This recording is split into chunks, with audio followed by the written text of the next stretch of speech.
El saludo desde el afecto, como siempre, para todos los seguidores de esta cita semanal que propone buscar respuestas vinculadas con la salud humana. Y claro, me gusta desde el comienzo hacer la recomendación. Hoy vamos a hablar sobre los tumores cerebrales. Y está con nosotros de regreso el doctor Omar González, especialista en neurología. Bienvenido. Muchas gracias. Qué bueno tenerlo, doctor, para hablar de este asunto que preocupa, que alarma, a partir de que tiene una condición en alguna que otra oportunidad letal para cualquier paciente, los tumores cerebrales. Sí. Pero hay dos términos que se manejan con cierta regularidad: maligno y benigno, tumores malignos y tumores benignos. ¿Cuál es la diferencia o cuáles son las diferencias entre un grupo y el otro? Bueno, ya clásicamente el tumor maligno es el cáncer propiamente dicho, ¿no? El otro término médico es la neoplasia, que significa tejido de nueva formación. Las neoplasias pueden ser malignas y pueden ser benignas, o sea, tumores pueden ser malignos y benignos. Los tumores benignos son aquellos que tienen un grado de malignidad casi nulo, o sea, ellos se comportan de una manera que crecen de manera centrípeta hacia internamente, no infiltran, no representan un peligro para la vida y muchas veces se descubren de manera accidental, estudiando al paciente por otra razón y haciendo una tomografía o una resonancia magnética a un paciente por un cuadro de cefalea, dolor de cabeza, vértigos, en fin, se halla de pronto una masa dentro del cerebro que apenas le ha dado síntomas neurológicos en cuestión al paciente. Y los tumores malignos ya sí son tumores generalmente que son infiltrantes, ellos penetran, crecen de manera expansiva, centrífugamente e invaden estructuras dentro del cerebro y llegan a producir la muerte a largo plazo, de no poder ser extirpados o quitados de alguna manera o curados de alguna manera. Y ese es el cáncer en sí. ¿El tumor benigno tiene que ver también con las células cancerígenas? No. No, células cancerígenas se llama a las células que tienen un crecimiento indiscriminado, desproporcionado y que tienden a invadir, a sustituir el tejido normal por este nuevo tejido de nueva formación. De la misma forma que ocurre una neoplasia, un cáncer en cualquier otra parte del organismo, también dentro del cerebro ocurre de esa misma manera. Entonces podemos realmente vivir incluso mucho tiempo con esta masa enquistada que llamamos tumor benigno y ni siquiera pues saber que está allí, que está alojada en algún lugar de nuestro organismo, de manera particular incluso en el cerebro. ¿Cómo no? Puede ser, puede suceder. Puede ocurrir. Puede suceder. En los últimos tiempos la detección de las neoplasias, el tema de lo que es la neurooncología, o sea, el estudio del cáncer relacionado con el sistema nervioso, ha adquirido mucha mayor preponderancia. Y hoy en día, por las nuevas técnicas de neuroimagen, a partir de la última década del siglo XX, de los años 90, se hizo mucho más patente el descubrimiento, incluso de forma precoz, de estas neoplasias, de estos tumores malignos en pacientes ancianos, pacientes mayores. Ya parece que porque habían arribado a esta edad de la vida, ¿no? Una edad de decline en la vida. Y por otras causas también, ya hoy en día la neurooncología se ha complicado grandemente desde el punto de vista para dar solución a estos tumores del sistema nervioso que antes pasaban de manera desapercibida, pero hoy en día ya se comienzan a hacer la detección de estos más tempranamente. Entonces podemos incluso vivir, ya lo decíamos, usted lo confirmaba, muchísimo tiempo con un tumor benigno alojado allí en un área cerebral y ni siquiera conocerlo porque además transita de manera sintomática. Sintomática. E incluso a veces se toma la conducta conservadora de no tomar ninguna acción sobre ellos. Esa decisión es sí, la más sabia. Hay veces que es la más sabia. Ya. Entonces pensemos en los cánceres cerebrales, en los tumores cerebrales, doctor. ¿Se originan en el propio cerebro o puede que procedan de otra región del cuerpo? Está el tumor cerebral como tal, la neoplasia cerebral primaria. Que son raras y estadísticamente se tiene noticia, por ejemplo, de un tumor primario maligno puede aparecer un caso cada 700.000 personas aproximadamente. Y están los tumores que son metastásicos, que provienen de otras zonas, son neoplasias viscerales y que llegaron por invasión, por vía hematógena, sea por la sangre, por vía linfática o por continuidad al cerebro. Esas son las famosas metástasis cerebrales. En el caso de los tumores primarios del sistema nervioso, ya le digo, los casos más frecuentes es o que aparezcan como tal en edades tardías de la vida, ya por el envejecimiento normal del organismo. Pueden aparecer también en edades pediátricas, o sea, el tumor cerebral no solamente está reservado para la tercera edad o para edades avanzadas, sino que en edades pediátricas también. De hecho, da cuenta de que ser el tumor, la neoplasia neurológica, el cáncer neurológico, la segunda causa de neoplasia más frecuente en la edad pediátrica. Y bueno, las metástasis cerebrales es lo que uno más ve realmente. Cuando uno diagnostica por la neurología una lesión ocupativa que se expande dentro del cerebro, casi que el 70 o el 80% de las probabilidades que se deba a una lesión que proviene de otra parte del organismo, como por ejemplo el pulmón, la mama en la mujer, próstata o otras lesiones tumorales en la cavidad abdominal. Entonces entiendo que todas las lesiones tumorales que aparecen en cualquier sitio de nuestro organismo terminan provocando pues un daño cerebral al final, en la expansión, en la metástasis. Pudieran ser atrapadas o diagnosticadas antes de que lleguen a producir la metástasis al cerebro, porque ya metastizaron otro lugar al que llegaron y produjeron una siembra, ¿no?, en otra parte del organismo, sí. Pero potencialmente cualquier neoplasia en otra parte del organismo se puede diseminar y el cerebro ser un objetivo. Pero no siempre ocurre. Pero no siempre tiene por qué ocurrir. No siempre ocurre. Pensemos entonces en los tumores primarios, aquellos que nacen, vamos a decirlo de esa manera, surgen en el área cerebral. Usted hablaba de la tercera edad y hablaba de la infancia. ¿Son, digamos, los dos grupos más vulnerables a la aparición de los tumores primarios? ¿Cerebrales? Pudiera ser. Hoy en día, por ejemplo, los tumores primarios pueden aparecer también en el curso de otras enfermedades neurológicas, por ejemplo, una esclerosis múltiple. Puede favorecer la aparición de un tipo de tumor que se llama glioma. Personas inmunodeprimidas. Hoy en día, por ejemplo, la infección por el VIH-Sida puede predisponer al paciente a la aparición de tumores del sistema nervioso central. Personas inmunocompetentes, inmunodeprimidas, porque están, por ejemplo, bajo un tratamiento inmunosupresor. Vamos a suponer una persona que tuvo que sufrir un trasplante de alguna víscera como el riñón, personas inmunodeprimidas porque llevan un tratamiento para, por ejemplo, otra neoplasia en el organismo, como puede ser una leucemia, un cáncer de células, un tumor pulmonar. Entonces son personas que se les pone tratamientos inmunosupresores y eso predispone a la aparición de un tipo de tumor en el cerebro que se llama linfoma primario del sistema nervioso central. Hay algunas infecciones virales como el virus de Epstein-Barr, que produce, por ejemplo, otras enfermedades infecciosas, que puede predisponer a la aparición de un tumor también. Esto es en el caso de los tumores primarios que pueden aparecer en el sistema nervioso. Y ya habíamos dicho que en la edad pediátrica es la segunda causa de neoplasias que pueden aparecer en la población infantil, en la población pediátrica como tal. Solamente aventajado creo que por las neoplasias del sistema inmunolinfopoyético, que son las leucemias, los linfomas, esta serie de cosas.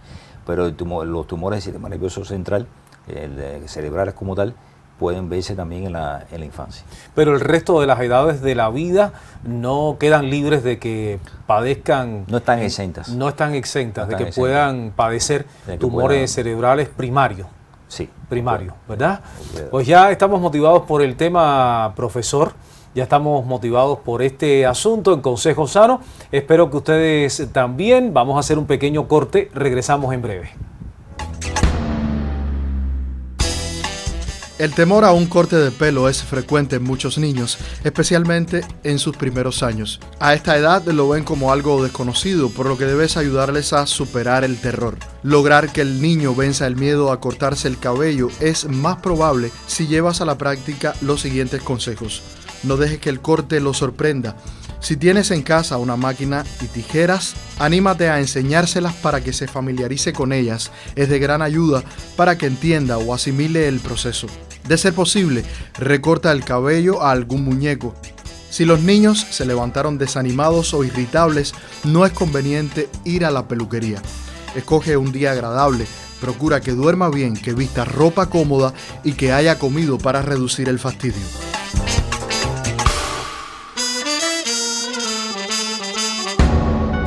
Tiempo de regresar, se mantiene con nosotros el doctor Nomar González. Doctor, Claro, tenemos que abordar la sintomatología, ¿verdad? Los signos que indican que algo no está bien, que en nuestra cabeza, por decirlo de algún modo, para señalizar la región del cuerpo afectada, pues algo no está funcionando bien. ¿Cuáles son los signos, los síntomas que aparecen cuando se aloja lamentablemente un tumor cerebral en nuestra área de la cabeza?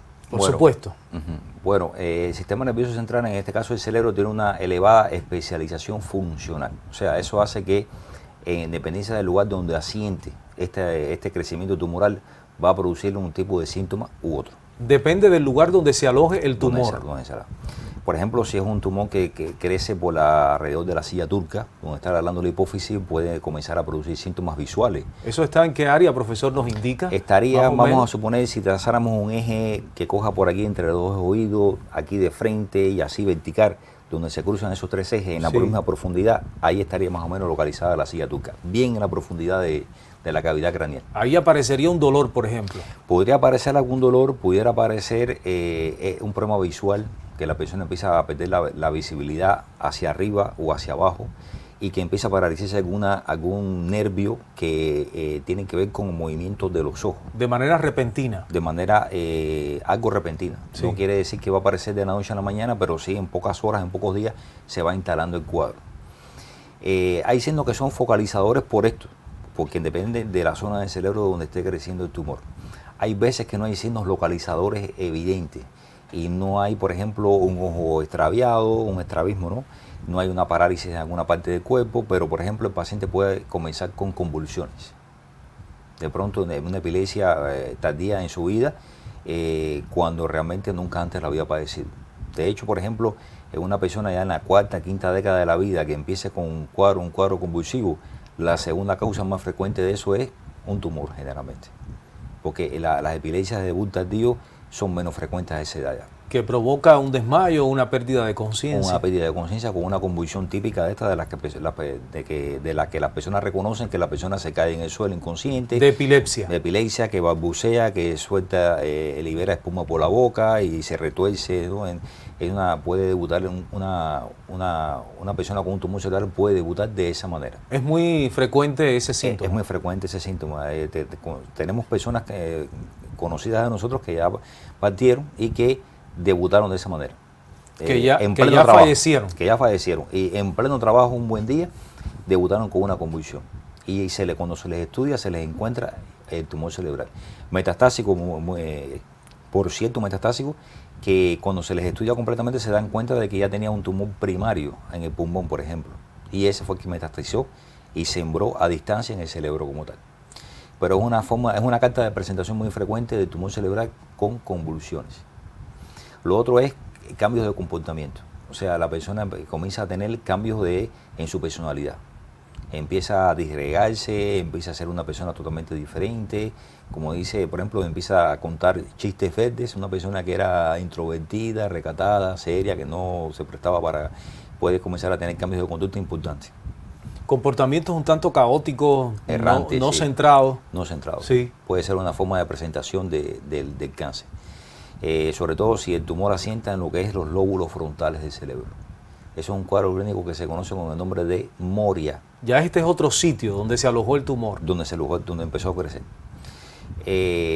Puede haber cefalea desde un inicio, una cefalea que comience de manera intensa en la tercera, cuarta década de la vida sin haber habido antecedentes previos de una migraña, de haber padecido en el pasado de dolores de cabeza frecuentemente. Es una persona que de pronto, buena y sana desde el punto de vista sin ninguna afección neurológica anterior, empieza con un dolor de cabeza intenso ahí día tras día, pasa el tiempo, pasan 15 días, pasa un mes, se medica incluso por la misma especialidad de neurología, pensando que puede ser algo tensional, algo circunstancial, transitorio, pasajero, y que el paciente sigue evidenciando el dolor de cabeza. Ya se necesita descartar la posibilidad de una lesión ocupativa, de un tumor cerebral. A partir del lugar donde nace o surge el tumor cerebral maligno, doctor, a partir incluso de la evolución que tiene, la sintomatología, en fin, otros elementos, podemos hablar de diferentes tipos de tumores cerebrales malignos. Sí, hay diferentes tipos. Sí.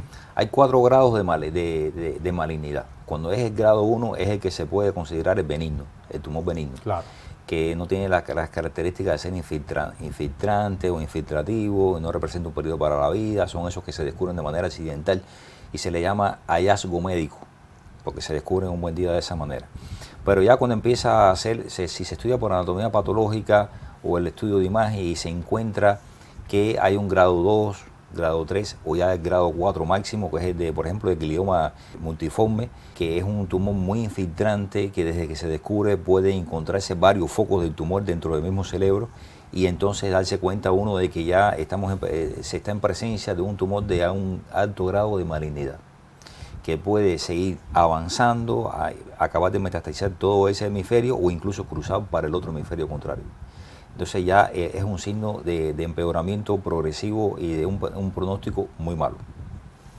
Incluso algunos de los signos que usted mencionó cuando aparecen ya alarma al médico que busca un diagnóstico en relación con el tumor maligno. Le sugiero, doctor, hacer un receso para dejar descansar el tema y regresamos, claro que sí, en breve para retomar este asunto asociado con los tumores cerebrales.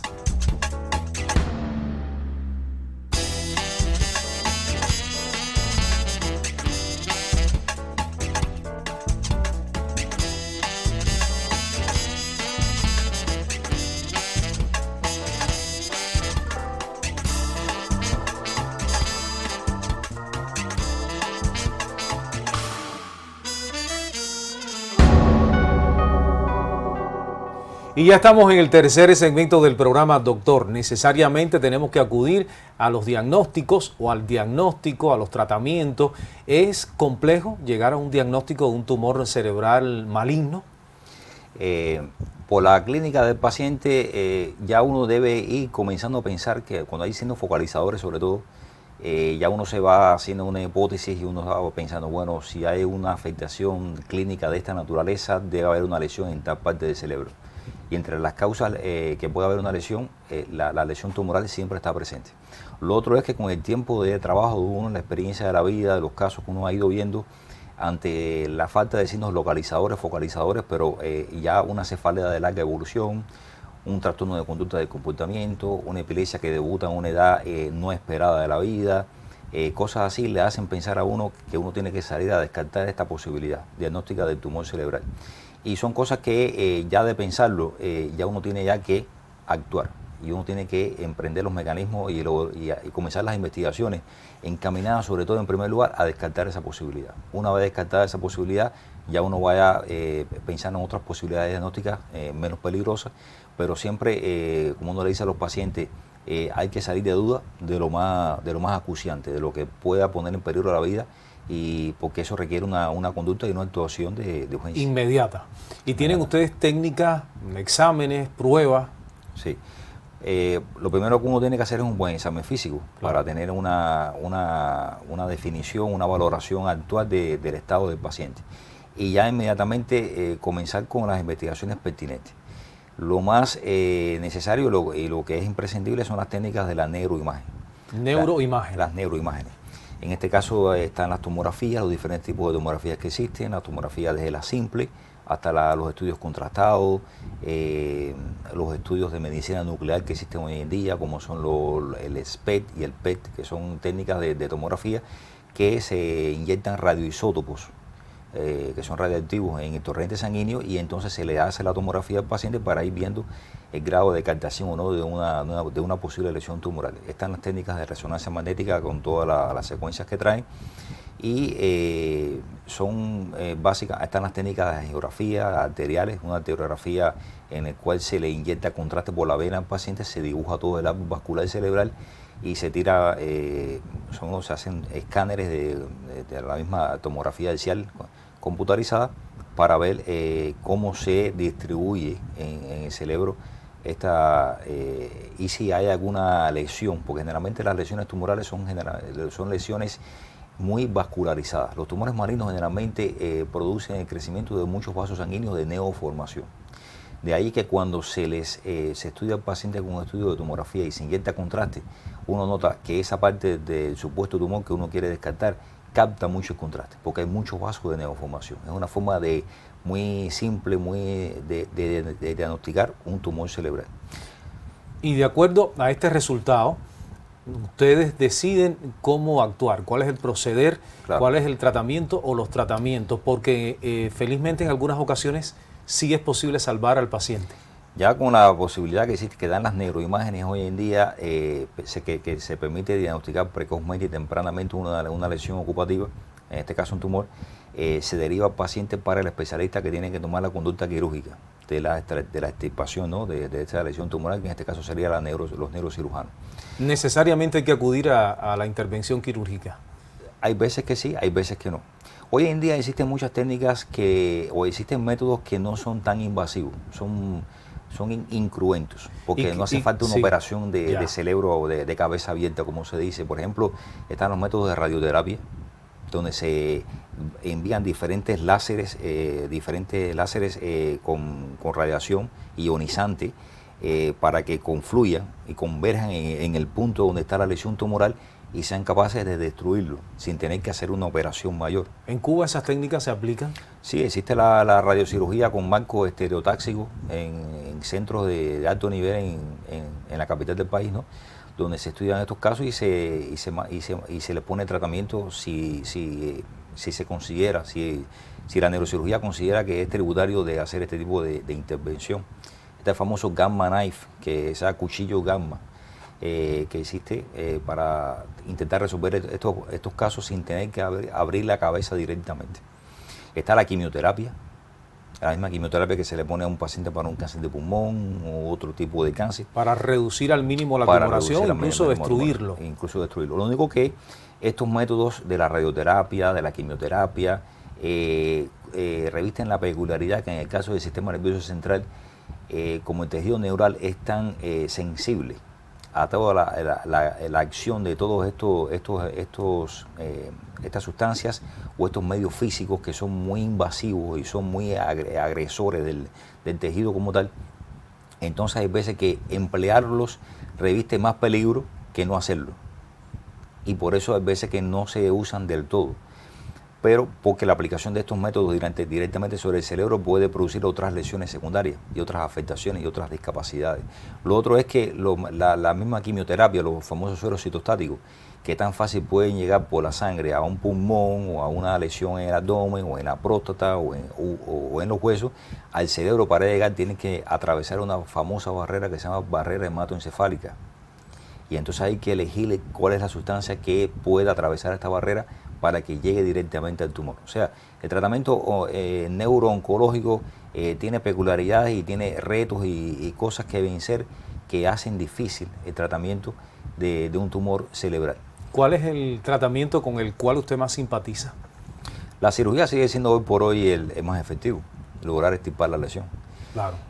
Auxiliado de estas otras herramientas como la radioterapia, ¿no? Pero sin duda la extirpación quirúrgica de la lesión es la más efectiva.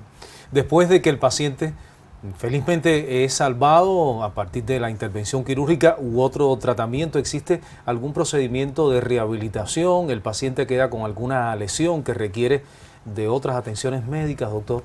Sí, generalmente van a ser pacientes que van a quedar con ciertas discapacidades físico-motoras e incluso hasta intelectuales.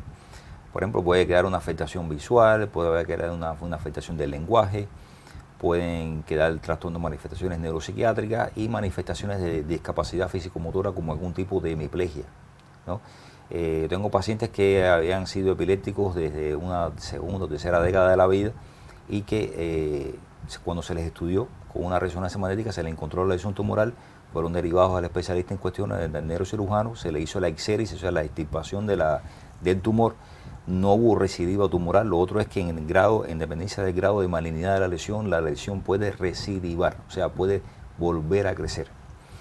No hubo recidiva tumoral y el paciente entonces salvó la vida, no tuvo más riesgo de un nuevo tumor cerebral, pero quedó con una discapacidad permanente después. Doctor, nos queda solo 40 segundos de programa. ¿Podemos evitar la aparición de tumoraciones cerebrales malignas, ¿de algún modo podemos evitarlas? Es muy difícil.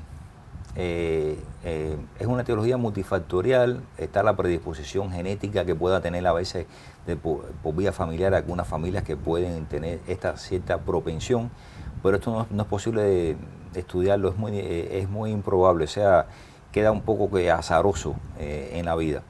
Es importante, por ejemplo, no exponerse a radiaciones ionizantes. Radiaciones ionizantes, ¿cuáles son? Las bombas nucleares, la radioterapia, en fin, rayos X son una radiación ionizante, son radiaciones de alta energía. No sé, que vaya al espacio, cosas así. O sea, no exponerse a esa serie de cosas. Y que prácticamente casi nadie se expone a no ser por una labor ocupacional, profesional, claro, una cosa de esa. Porque finalmente no hay otras limitantes desde el punto de vista dietético, químico u ocupacional que predispongan a un paciente a que pueda sufrir un tumor cerebral. Sencillamente tener un hábito sano en la vida, evitar los excesos. Si la persona está recibiendo algún tipo de terapia inmunosupresora, estar al tanto siempre ante cualquier síntoma neurológico que pudiera aparecer, una cefalea inexplicable, un cambio de comportamiento, una convulsión que pudiera aparecer, para que precozmente poder atajar a tiempo eso. Hoy en día incluso es posible, hasta en el caso de neoplasias de metástasis solitarias, salvar al paciente. Yo he conocido personas, pacientes que tuvieron un tumor pulmonar y hicieron una metástasis única, solitaria del cerebro, y se les pudo extirpar y siguieron muy bien. Pero bueno, a tiempo y precozmente las cosas tienen solución. Alentadora esta última idea, doctor. Gracias por compartir con nosotros el programa y agradecidos también con ustedes por haber permanecido. Regresamos dentro de 7 días para compartir, como es habitual, otro consejo sano.